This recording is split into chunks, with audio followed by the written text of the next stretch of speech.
চারিপাশে পাহাড়ে ঘেরা 400 একর জায়গা জুড়ে সিকিমের একমাত্র সরকারি চা বাগান হলো তেমি টি স্টেট।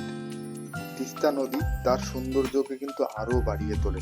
আর এই নভেম্বর ডিসেম্বর মাসের চেরি গাছের সেই ফুল তেমিকে আরো অপরূপ সুন্দর করে তোলে।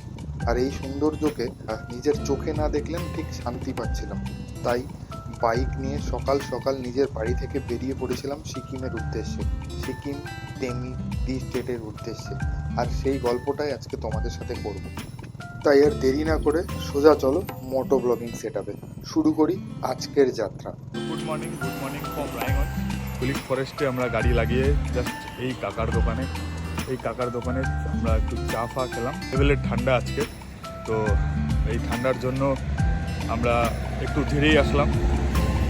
যেখানে 1 থেকে 1.5 ঘন্টা লাগে সেখানে কিন্তু আমাদের কাছাকাছি 2 ঘন্টা লেগে গেছে। ঠান্ডা লাগানো যাবে না, কারণ যে কেবল প্রথম দিন রাইডের কোনো একটা শরীরে অসুস্থতা আসলে কিন্তু রাইডটা পরে অসুবিধা হয়ে যাবে। তো সবাইকে সুপ্রভাত। শুরু করলাম আবার একটা নতুন যাত্রা। জানি না কোথায় যাব, ডেস্টিনেশন এখনও ফিক্স হয়নি। আর তোমরা ভিডিওর টাইটেলে বা ভিডিওর থাম্বনেলে দেখতেই পাচ্ছ আমরা কোথায় যাচ্ছি, কিন্তু এখন পর্যন্ত আমাদের কিন্তু ঠিক হয়নি আমরা কোথায় যাচ্ছি। তো দেখতে পাচ্ছ টাইম এখন হয়ে গেছে 4:10 আর বেরিয়ে পড়লাম আমরা একটা নতুন জার্নির উদ্দেশ্যে। দেখতে পাচ্ছ কালদিঘি হাসপাতাল পার করে ফেললাম। তো আমরা চলে এসেছি গঙ্গারামপুর ফোয়ারা মোড়, বা যেটাকে আমরা গঙ্গারামপুর হাই রোড নামে চিনি। বেশ সুন্দর ট্রানজ্যাকশন চলছে, রাত থেকে দিনের দিকে, অন্ধকার থেকে আলোর দিকে। সেই ট্রানজ্যাকশন থেকে শুরু করা যাক আজকের দিনটা। এখনও সূর্য ঠিকঠাক ওঠেনি, আর চারিদিকে কি সুন্দর একটা কুয়াশাচ্ছন্ন ব্যাপার। রায়গঞ্জ আর 34 কিলোমিটার। আর এই জায়গাটা তোমরা লক্ষ্য করে আসবে কোনোদিন যদি আসো, তো দেখতে পাচ্ছ ঠিক কুসুমুন্ডি পার হওয়ার পর 4-5 কিলোমিটার হবে, ঠিক টোলটার আগে এখানে পরপর দুটো, না প্রথমে তো দুটো ছিল, এখন হয়তো একটা আছে। বাম্পারটা যে আছে না, বিশাল বড় বাম্পার। তো কোনো কারণে যদি তোমাদের মিস হয়ে যায় না দেখতে সেই বাম্পার, তাহলে কিন্তু বস সমস্যা আছে। দেখতে দেখতে আমরা চলে আসলাম কালিয়াগঞ্জ। খুব সুন্দর একটা শহর কালিয়াগঞ্জকে এত ফাঁকায় এবারই প্রথমবার পার করছি মনে হয়। বেশ সুন্দর, কোথাও না দাঁড়িয়ে, কোনো জ্যামে না পড়ে আমরা কালিয়াগঞ্জকে পার করে ফেললাম। ও যা লাগছে, যা সামনের দিকটা দেখো, মনে হচ্ছে না একটু পরেই পাহাড় প্রেমীরা না আমরা এরকমই। একটু কুয়াশা আচ্ছন্ন আকাশ, হালকা এই টাইপের একটা ওয়েদার দেখলেই পাহাড়ের কথা মনে পড়ে যায়। আমরা প্রায় চলে এসেছি রায়গঞ্জ। আমরা এবার যাব এই রাস্তাটায়।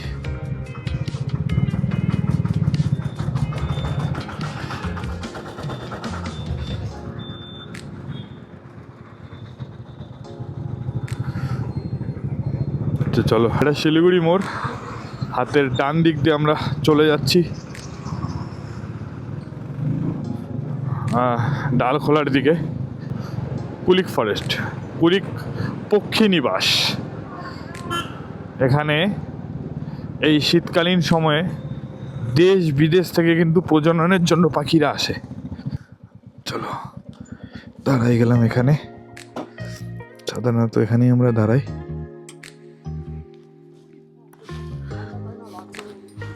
সে গ্লাস বের করলাম, থাকা যাচ্ছে না। দেখতে পাচ্ছ দাদাদের এখনো কমপ্লিট হয়নি। আমরা চা খাওয়ার পর কিছুটা টাইম কাটাচ্ছি, প্রায় নন স্টপই বলতে পারো। ক্ষতিরাম থেকে শুরু করেছিলাম, এখন আমরা পৌঁছে গেছি রায়গঞ্জে। নন স্টপই বলতে পারো, কোথাও ঠিকঠাক দাঁড়াইনি। 1-2 বার হয়তো জল খাবার জন্য বা বাথরুমের জন্য দাঁড়িয়েছিলাম। তো দেখতে পাচ্ছ যে হাই রোড পাশেই আমরা দাঁড়িয়ে গেছি।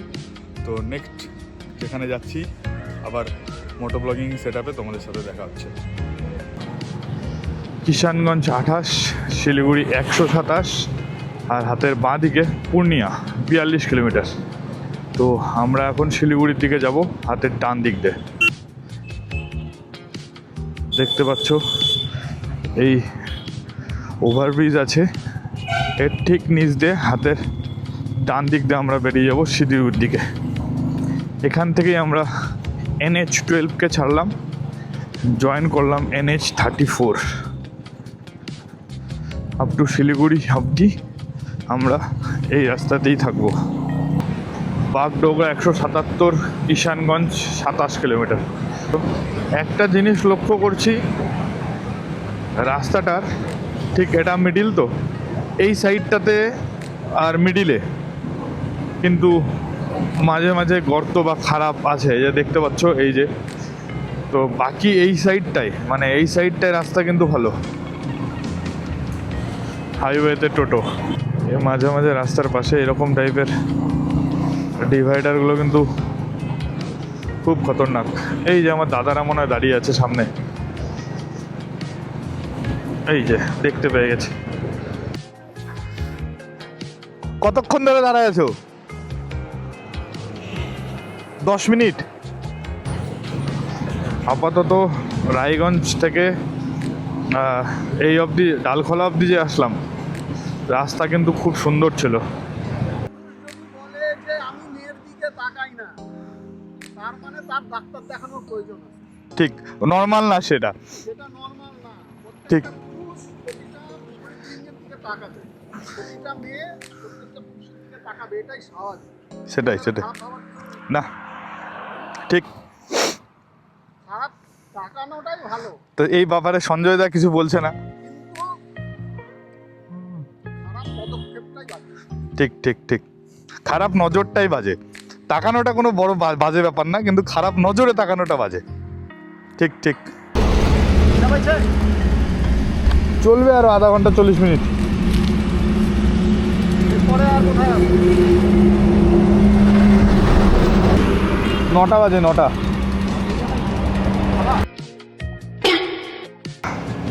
তো কিষানগঞ্জ থেকে দেখতে পাচ্ছ বেরিয়ে গেলাম। খাওয়া দাওয়াটা যথেষ্ট ভালো ছিল। আলুর পরোটা, পুরি দিয়ে আমরা ব্রেকফাস্ট করে ফেললাম। এইবার বেরিয়ে যাচ্ছি শিলিগুড়ির উদ্দেশ্যে। ব্রেকফাস্ট না, এটাকে ব্রাঞ্চ বলা যেতে পারে, ব্রেকফাস্ট প্লাস লাঞ্চ। সকাল থেকে আমরা 175 কিলোমিটার চালিয়ে ফেলেছি। আপাতত টার্গেট ফটাফট পৌঁছে যাই শিলিগুড়ি।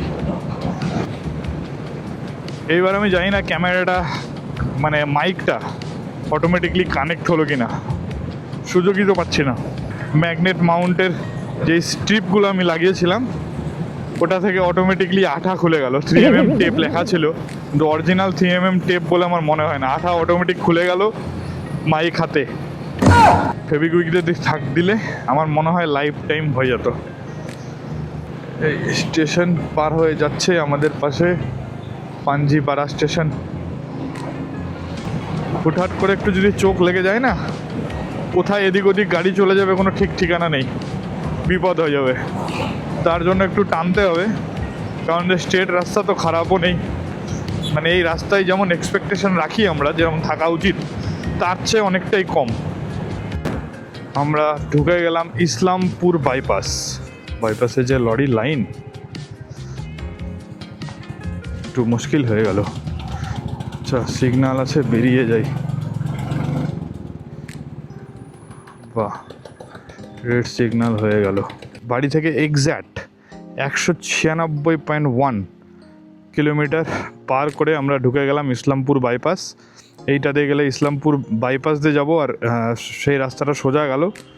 ওই দিক দিয়ে গেলে আমরা ইসলামপুরের শহরের মধ্যে দিয়ে যেতে পারবো। কিন্তু এখন এই টাইমে অফিস টাইম প্রায় বাজে 10:30, ওই 10:30 মতো বাজে। এই সময় যদি ইসলামপুরের ভিতর দিয়ে যাই, রাস্তা নো ডাউট এখন খুব সুন্দর হয়ে গেছে ইসলামপুরের ভিতর দিয়ে, কিন্তু এখন এই সময় ইসলামপুরের ভিতর দিয়ে গেলে কিন্তু মারাত্মক যানজট হবে। রাস্তা বেশ সুন্দর, কোনো সমস্যা নেই, কিন্তু যা দেখতে পেলাম যারা বাইক নিয়ে আসছো তাদের জন্য খুব একটা প্রবলেম হওয়ার কিন্তু কথা না, মানে বাইকের লেন বা বাইকের রাস্তা কিন্তু যথেষ্ট ভালো, খুব একটা সমস্যায় না। তো সোজা রাস্তা দিয়ে আমরা চলে যাবো শিলিগুড়ি, এই দিক দিয়ে গেলে আমরা আবার ইসলামপুর পৌঁছে যাবো। দেখো ভদ্রলোক ভদ্রমহিলা, ভদ্রলোক বেশ সুন্দর হেলমেট পরে কিন্তু চলছে নিজের সেফটিটাকে বুঝিয়ে রেখে, কিন্তু ভদ্রমহিলার মাথায় কোনো হেলমেট নেই। গাড়ি আছে কিন্তু 80 স্পিডে হাইওয়েতে। তো হয় ভদ্রলোক ভাবেন ভদ্রমহিলার ডিজিটাল পাওয়ার আছে, আর না হলে ভদ্রলোক ভদ্রমহিলার জীবনের কোনো পরোয়া করেন না। অনেক বড় বিপদ থেকে হেলমেট কিন্তু আমাদেরকে রক্ষা করতে পারে। এই জায়গাগুলো কিন্তু এখন যথেষ্ট ভালো হয়ে গেছে। মানে যেই রাস্তা দিয়ে আসলাম কম করে 1-1.5 কিলোমিটার রাস্তা কিন্তু একদম ছিলই না, শুধু পাথর পড়ে থাকতো। এই রাস্তাগুলো কিন্তু সুন্দর কাজ হয়ে গেছে, দেখতে পাচ্ছ এগুলো কিন্তু কাজ হচ্ছে বা কিছুদিন আগেই হয়েছে। ডালখোলা থেকে শিলিগুড়ি কিন্তু খুব একটা সময় লাগবে না, খুব একটা বেশি সময় লাগবে না, খুব তাড়াতাড়ি আমরা কিন্তু পৌঁছে যেতে পারবো এত সুন্দর রাস্তা হওয়ার জন্য। আর একটু যাওয়ার পর এই চা পাতার স্বর্গেই আমরা ঢুকে যাব।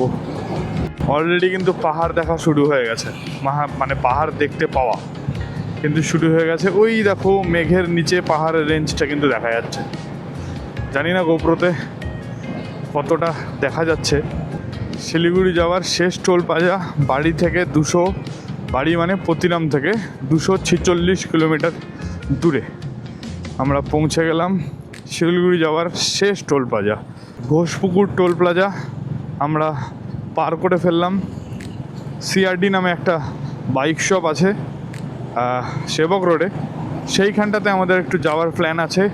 অভিজিৎদার গাড়িতে লাগবে টপ বক্স, আর চেষ্টা করব তোমাদেরকেও একটু টপ বক্স সম্বন্ধে আইডিয়া দিতে, মানে দাম সম্বন্ধে আইডিয়া দিতে। দেখা যাক সামনে রিলায়েন্সের পেট্রোল পাম্প কোথায় পাই।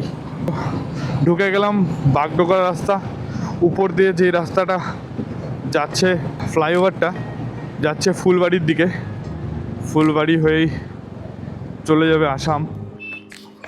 সঞ্জয় দা, গাড়িতে কি তেল লাগে না তোমার? আমার 3 ঘাট দেখাচ্ছে, 3 ঘাট। কি মুশকিল, এত বেশি গরম, আর তার মধ্যে এত কিছু রাইডিংয়ে গিয়ার ফিয়ার পড়ে না, মারাত্মক গরম লাগছে, মারাত্মক গরম।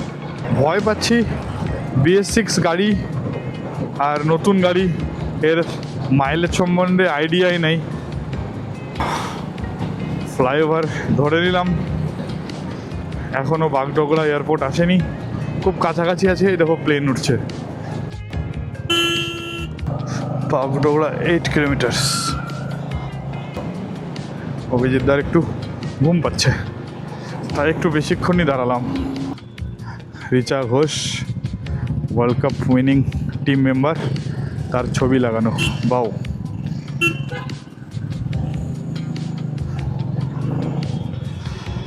ভালো লাগলো।